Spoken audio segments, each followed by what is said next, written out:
Welcome to Health, Wellbeing and Lifestyle, where professionals in the field educate, inform and inspire the community to live a more balanced and healthier lifestyle they love. Our first guest today is naturopath, respiratory specialist and published author Julia Rudakova, and she will be talking about effective solutions for sleep apnea. Welcome, Julia. Thank you. What is obstructive sleep apnea? So obstructive sleep apnea is exactly what's in the name. There is an obstruction in the airways and the person stops breathing for some time during sleep. Those episodes can be quite long or can be short and frequent, and normally a good sleep study will tell you which stage of obstructive sleep apnea a person is at. And as always, as a breathing specialist, I go back to the fundamentals and look at why that dysfunctional pattern occurred.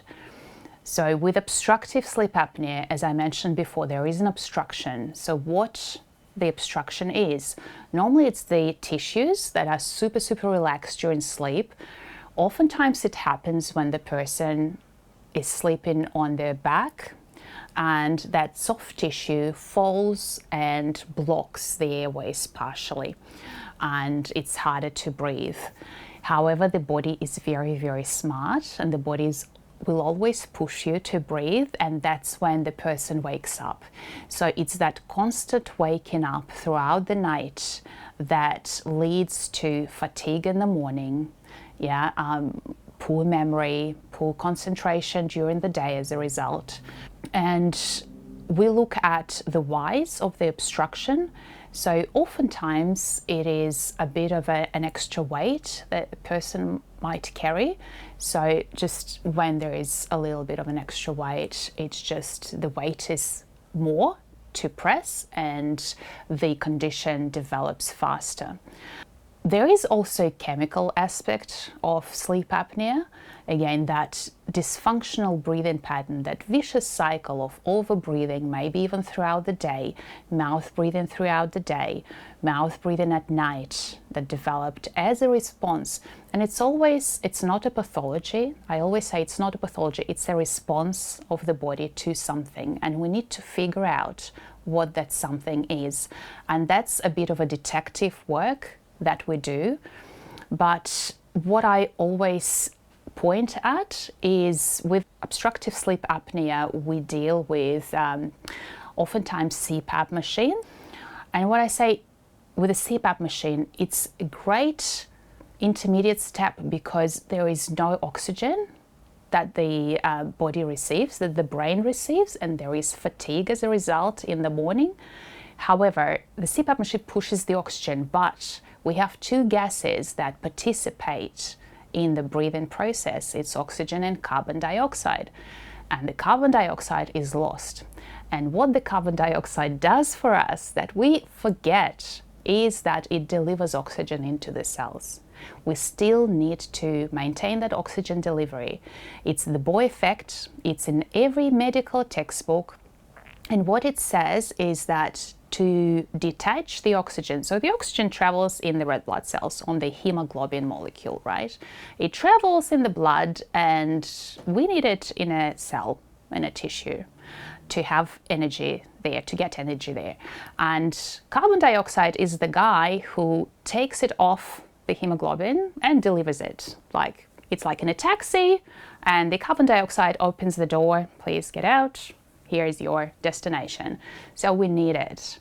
And when we lose it a lot through mouth breathing, especially at night, we spend on average 8 hours. 8 hours a day we spend sleeping.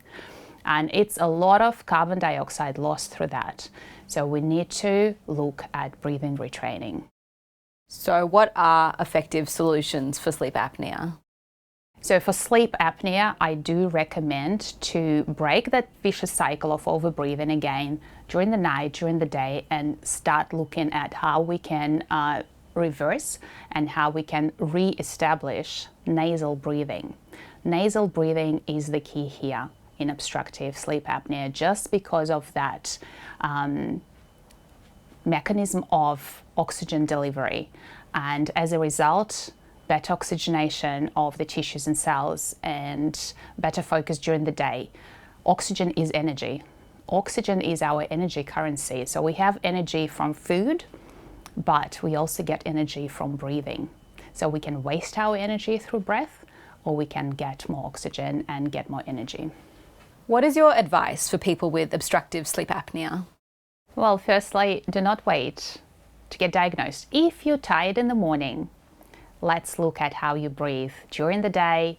And if there is any feedback, if you have a partner in the room, about your snoring, so that would be number one. But, for the viewers today, I would just say, let's do this little test and see how gently and slowly you can breathe.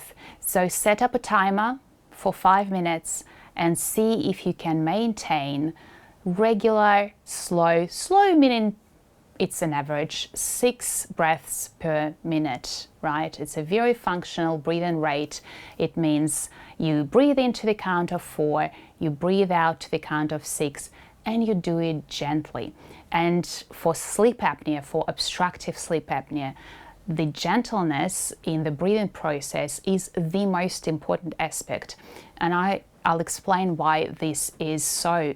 So imagine that the airway is like a paper straw. So when you order a milkshake at a cafe and you have a sip, nice big sip through a thick paper straw, and if you take it really, really hard, then the paper straw collapses. The sides of the paper straw will come together just because of that force.